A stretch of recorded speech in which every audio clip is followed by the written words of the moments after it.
ಮಂದಾರಮಾಲಾ ಕುಳಿತಾಲಕಾಯೈ ಕಪಾಲಮಾಲಾಂ ಕೃತಶೇಖರಾಯ ದಿವ್ಯಾಂಬರಾಯೈ ಚ ದಿಗಂಬರಾಯೈ ನಮಃ ಶಿವಾಯೈ ಚ ನಮಃ ಶಿವಾಯ. ಎಲ್ರಿಗೂ ನಮಸ್ಕಾರ. ಕಳೆದ ವಿಡಿಯೋದಲ್ಲಿ ಶಿವಪೂಜೆ ಮಹತ್ವವನ್ನು ಮತ್ತು ಯಾವ ಶಿವಲಿಂಗ ಪೂಜೆಯನ್ನು ಮಾಡಿದರೆ ಎಂತಹ ಫಲ ಸಿಗ್ತದೆ ಎನ್ನುವಂಥ ವಿಚಾರವನ್ನು ತಿಳ್ಕೊಂಡಿದ್ವಿ. ಹಾಗೆ ಮನೆಯಲ್ಲಿ ಶಿವಲಿಂಗವನ್ನು ಸ್ಥಾಪಿಸಬೇಕಂದ್ರೆ ಯಾವೆಲ್ಲ ಕ್ರಮಗಳನ್ನು ಅನುಸರಿಸಿ ನಾವು ಸ್ಥಾಪಿಸಬೇಕು ಎನ್ನುವಂಥ ವಿಚಾರವನ್ನು ತಿಳ್ಕೊಂಡಿದ್ವಿ. ಈ ಒಂದು ವಿಡಿಯೋದಲ್ಲಿ ಆ ಶಿವಲಿಂಗವನ್ನು ಯಾವ ದಿಕ್ಕಿಗೆ ಇಡಬೇಕು ಅಥವಾ ಅದನ್ನು ಯಾವ ರೀತಿಯಾಗಿ ಪೂಜೆ ಮಾಡಬೇಕು, ದಿನನಿತ್ಯ ದೈನಂದಿನ ಒಂದು ನಮ್ಮ ಜೀವನದಲ್ಲಿ ದಿನನಿತ್ಯ ಯಾವ ರೀತಿ ಶಿವಪೂಜೆಯನ್ನು ಮಾಡಬೇಕು, ಸರಳವಾಗಿ ಯಾವ ರೀತಿ ಆಚರಣೆ ಮಾಡಬೇಕು ಅನ್ನುವಂಥ ವಿಚಾರವನ್ನು ಈ ವಿಡಿಯೋದಲ್ಲಿ ನಾನು ತಿಳಿಸ್ಕೊಡ್ತೇನೆ. ಯಾರಾದರೂ ಫಸ್ಟ್ ಟೈಮ್ ನಮ್ಮ ಯೂಟ್ಯೂಬ್ ಚಾನಲನ್ನು ನೋಡ್ತಾ ಇದ್ದರೆ ದಯವಿಟ್ಟು ಸಬ್ಸ್ಕ್ರೈಬ್ ಮಾಡಿಕೊಡಿ. ಹಾಗೆ ಈ ವಿಡಿಯೋ ಇಷ್ಟ ಆದರೆ ಲೈಕ್ ಮಾಡಿ, ನಿಮ್ಮ ಸ್ನೇಹಿತರಿಗೆ ಶೇರ್ ಮಾಡಿ, ನಿಮ್ಮ ಅಭಿಪ್ರಾಯಗಳನ್ನು ಕಮೆಂಟಲ್ಲಿ ತಿಳಿಸಿ. ಬನ್ನಿ ಈಗ ವಿಡಿಯೋವನ್ನು ಪ್ರಾರಂಭ ಮಾಡೋಣ. ಈಗ ಕೆಲವರ ದೇವರ ಮನೆ ಬಾಗಿಲು ಅಂದರೆ ಅವರ ದೇವರ ಮನೆಯ ಒಂದು ಮೇನ್ ಬಾಗಿಲು ಉತ್ತರ ದಿಕ್ಕಿಗಿರುತ್ತೆ ಅಥವಾ ಪೂರ್ವ ದಿಕ್ಕಿಗಿರುತ್ತೆ. ಇನ್ನು ಕೆಲವ್ರದ್ದು ಏನಂತಂದರೆ ಅವರ ಮೇನ್ ಮನೆಯ ತಲಭಾಗಲು ಕೆಲವ್ರದ್ದು ಉತ್ತರ ಇರುತ್ತೆ, ಕೆಲವ್ರದ್ದು ಪೂರ್ವ ಇರುತ್ತೆ. ಮತ್ತು ದೇವರ ಮನೆ ಬೇರೆ ಬೇರೆ ಕಡೆಯಲ್ಲಿರುತ್ತೆ. ಕೆಲವ್ರದ್ದು ಪೂರ್ವ ದಿಕ್ಕಲ್ಲಿ ದೇವರ ಮನೆ ಇದ್ದು ಆ ದೇವರ ಮನೆ ಬಾಗಿಲು ಪಶ್ಚಿಮ ದಿಕ್ಕಿಗಿರುತ್ತೆ. ಈ ಥರ ಇದ್ದಾಗ ಡೌಟ್ ಬರುತ್ತೆ, ಶಿವಲಿಂಗವನ್ನು ಯಾವ ರೀತಿ ಇಡಬೇಕು ಅಂತೇಳಿ ಕೆಲವೊಂದಿಷ್ಟು ಗೊಂದಲಗಳು ಉಂಟಾಗ್ತವೆ. ಅದಕ್ಕೆ ಬೆಸ್ಟ್ ಮೆಥಡ್ ಏನು ಅಂದರೆ, ನೀವು ಯಾವುದೇ ಶಿವಲಿಂಗವನ್ನು ತೆಗೆದುಕೊಳ್ಳಿ, ಸ್ಫಟಿಕ ಶಿವಲಿಂಗ, ಮರಕತ ಶಿವಲಿಂಗ ಅಥವಾ ನರ್ಮದಾ ಬಾಣಲಿಂಗ. ಈಗ ನನ್ನ ಕೈಯಲ್ಲಿರ್ತಕ್ಕಂಥದ್ದು ನರ್ಮದಾ ಬಾಣಲಿಂಗ. ನೀವು ಯಾವುದನ್ನಾದರೂ ಕೂಡ ಯಾವ ಲಿಂಗವನ್ನಾದರೂ ಕೂಡ ನೀವು ತಗೊಳ್ಳಿ. ಅದನ್ನ ಹೆಂಗೆ ಇಡಬೇಕು ಅಂದರೆ, ಅದರ ಒಂದು ಜಲಧಾರೆ ಇದೆ ನೋಡಿ, ಇದು ಜಲಧಾರೆ ಅಂತೀವಿ. ನೀರು ಹೋಗ್ತಕ್ಕಂಥ ಅಂದರೆ ಅಭಿಷೇಕ ಮಾಡಿದರೆ ಈ ಥರ ನೀರು ಹೋಗ್ತಕ್ಕಂಥ ಒಂದು ಭಾಗ ಇದು. ಇದನ್ನು ಸೋಮಸೂತ್ರ ಅಂತಲೂ ಕರೀತಾರೆ ಇದಕ್ಕೆ. ಈ ಜಲಧಾರೆ ಏನೈತಲ್ವ, ಇದು ಉತ್ತರ ದಿಕ್ಕಿಗೆ ಇರಬೇಕು. ಅಂದರೆ ಈಗ ನಾವು ಈ ಥರ ದೇವ್ರ ಮನೇಲಿ ಇಡ್ತೀವಿ ಅಂತಂದರೆ ನಮಗೆ ಉತ್ತರ ಯಾವುದಾಗುತ್ತೆ, ಎಡಗಡೆ ಉತ್ತರ ಅಥವಾ ಬಲಗಡೆ ಉತ್ತರ ಆಗುತ್ತೆ, ಅಥವಾ ಹೀಗೆ ಇರುತ್ತೆ, ಹಿಂದೆ ಮುಂದೆ ಇರುತ್ತೆ. ಯಾವ ದಿಕ್ಕಿನಲ್ಲಿ ಅಂದರೆ ನಾವು ದೇವರ ಎದುರು ಕುತ್ಕೊಂಡಾಗ ಉತ್ತರ ದಿಕ್ಕಿ ಎಲ್ಲಿ ಬರುತ್ತೋ ಅಲ್ಲಿ ನಾವು ಇದನ್ನು ಈ ಥರ ಸರಿಸಬೇಕು. ಈಗ ನಾನಿಲ್ಲಿ ಕುತ್ಕೊಂಡಿದ್ದೀನಲ್ಲ, ನನಗೆ ನನ್ನ ಲೆಫ್ಟ್ ಸೈಡ್ ಉತ್ತರ ಆಗುತ್ತೆ. ಅದಕ್ಕೋಸ್ಕರ ನಾನು ಈ ಥರ ಇಟ್ಕೊಂಡಿದ್ದೀನಿ. ಅಂದರೆ ಈ ಭಾಗ ಏನಿದೆ ಅಲ್ಲ, ಅದು ಉತ್ತರ ದಿಕ್ಕನ್ನು ನೋಡಬೇಕು. ಈ ಥರ ಶಿವನನ್ನು ಇಟ್ಕೋಬೇಕು.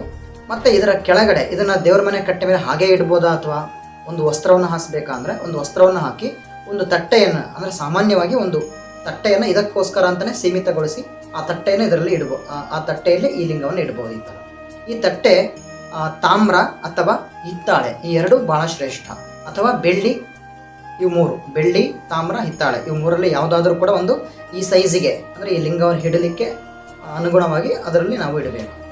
ಇನ್ನೂ ಬೆಸ್ಟ್ ಏನು ಅಂತಂದರೆ, ಪೂಜಾ ಸಾಮಗ್ರಿಗಳ ಶಾಪಲ್ಲಿ ಸೋಮಸೂತ್ರ ಸಿಗುತ್ತೆ.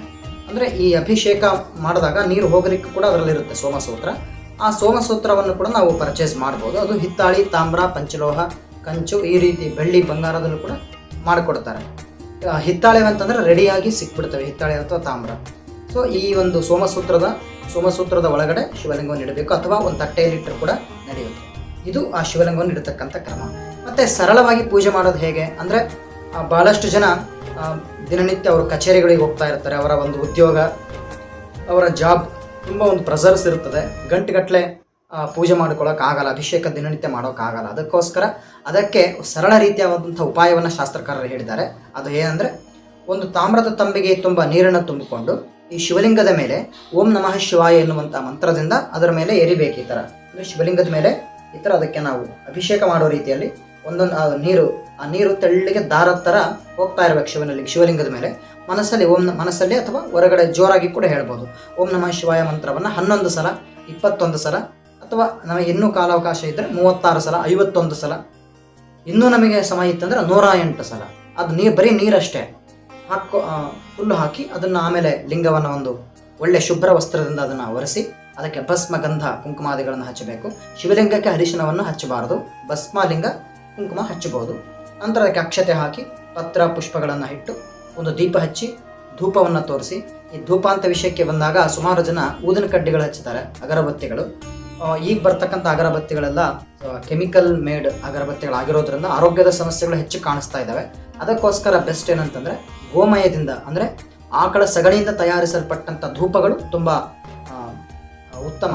ಅವುಗಳನ್ನು ನೀವು ಧೂಪವಾಗಿ ಬಳಸ್ಬೋದು. ನಿಮಗೆ ದಿನನಿತ್ಯ ಏನಾದರೂ ನೈವೇದ್ಯಕ್ಕೆ ಇಡ್ಕೋಬೇಕು, ದ್ರಾಕ್ಷಿ, ಗೋಡಂಬಿ ಅಥವಾ ಖರ್ಜೂರ ಅಥವಾ ಬೆಲ್ಲ. ಇದು ದಿನನಿತ್ಯ ನಮಗೆ ಒಂದು ಕಡೆ ಸ್ಟಾಕ್ ಮಾಡ್ಕೋಬೋದು ಮನೆಯಲ್ಲಿ. ದಿನನಿತ್ಯ ಅದಕ್ಕೆ ನೈವೇದ್ಯವನ್ನು ಮಾಡಿ ಸಿಂಪಲ್ ಆಗಿ ಒಂದು ಮಂಗಳಾರತಿಯನ್ನು ಮಾಡಿಬಿಟ್ರೆ ಇದು ಸರಳ ರೀತಿಯಾದಲ್ಲಿ ಮಾಡುವಂತಹ ಶಿವಪೂಜೆ. ಈಗ ಅಭಿಷೇಕ ಮಾಡಬೇಕು ಅಂತಂದ್ರೆ ಅಂದರೆ ಇದರಲ್ಲಿ ಅಭಿಷೇಕದಲ್ಲೂ ಕೂಡ ಮಹಾರುದ್ರಾಭಿಷೇಕ, ಅತಿರುದ್ರಾಭಿಷೇಕ, ಲಘುರುದ್ರಾಭಿಷೇಕ ಅಂತೆಲ್ಲ ಬರ್ತವೆ. ಇವುಗಳ ಕ್ರಮವನ್ನು ನಾನು ಸಪರೇಟಾಗಿ ಒಂದೊಂದಕ್ಕೆ ಒಂದೊಂದು ವಿಡಿಯೋ ಮಾಡಿಕೊಂಡು ಹಂತವಾಗಿ ನಾನು ತಿಳಿಸ್ಕೊಡ್ತೇನೆ. ಈಗ ನಾನು ಈ ವಿಡಿಯೋದಲ್ಲಿ ತಿಳಿಸಿದ್ದು ಸರಳ ರೀತಿಯಲ್ಲಿ ದಿನನಿತ್ಯ ನಾವು ಮಾಡತಕ್ಕಂತಹ ಪೂಜಾ ವಿಚಾರವನ್ನು ಇದು ಎಲ್ಲರೂ ಕೂಡ ಮಾಡಬೇಕು. ನಿಮಗೆ ಇನ್ನೂ ಸಮಯ ಇತ್ತು ಅಂತಂದರೆ ಶಿವಲಿಂಗ ಪೂಜೆ ಆದ ನಂತರ, ಮಂಗಳಾರತಿ ಆದ ನಂತರ ಶಿವನ ಲಿಂಗದ ಮುಂದೆ ಕೂತ್ಕೊಂಡು ಸ್ವಲ್ಪ ಹೊತ್ತು ಧ್ಯಾನವನ್ನು ಮಾಡತಕ್ಕಂಥದ್ದು ಬಹಳ ಒಳ್ಳೆಯ ಫಲವನ್ನು ಕೊಡುತ್ತೆ. ಹಾಗೆ ಮನಸ್ಸಲ್ಲಿ ಓಂ ನಮಃ ಶಿವಾಯ ಜಪವನ್ನು ಕನಿಷ್ಠ ಒಂದು 21 ಸಲ ಆದರೂ ಕೂಡ ನೀವು ದಿನನಿತ್ಯ ಮಾಡಿದರೆ ಪೂರ್ಣ ಫಲ ಪ್ರಾಪ್ತಿಯಾಗುತ್ತೆ ಅನ್ನುವಂಥದ್ದು ಶಾಸ್ತ್ರಕಾರರು ಹೇಳ್ತಾ ಇದ್ದಾರೆ. ಈ ಒಂದು ವಿಷಯ ನಿಮಗೆಲ್ಲ ಉಪಯುಕ್ತ ಆಗ್ತದೆ ಅಂತ ನಾನು ಭಾವಿಸಿದ್ದೇನೆ. ನಿಮ್ಮ ಅಭಿಪ್ರಾಯಗಳನ್ನು ತಪ್ಪದೆ ಕಮೆಂಟ್ನಲ್ಲಿ ತಿಳಿಸಿ. ಹಾಗೂ ಈ ವಿಡಿಯೋ ಇಷ್ಟ ಆದಲ್ಲಿ ಲೈಕ್ ಮಾಡಿ. ನಿಮ್ಮ ಸ್ನೇಹಿತರಿಗೆ, ಎಸ್ಪೆಷಲಿ ಯಾರು ಶಿವಪೂಜೆ ಮಾಡಬೇಕಂತ ಅಂದ್ಕೊಂಡಿರ್ತಾರೋ, ಯಾರು ಶಿವಪೂಜೆ ಮಾಡ್ತಾ ಇರ್ತಾರೋ ಅವರಿಗೆಲ್ಲ ಅನುಕೂಲ ಆಗಲಿ ಅನ್ನುವಂಥ ಒಂದು ವಿಚಾರದಿಂದ ಇದನ್ನು ನೀವು ಹೆಚ್ಚು ಶೇರ್ ಮಾಡಬೇಕಂತ ನಾನು ಕೇಳ್ಕೊಳ್ತಾ ಈ ವಿಡಿಯೋನ ಮುಗಿಸ್ತಾ ಇದ್ದೇನೆ. ಜೈ ಹಿಂದ್.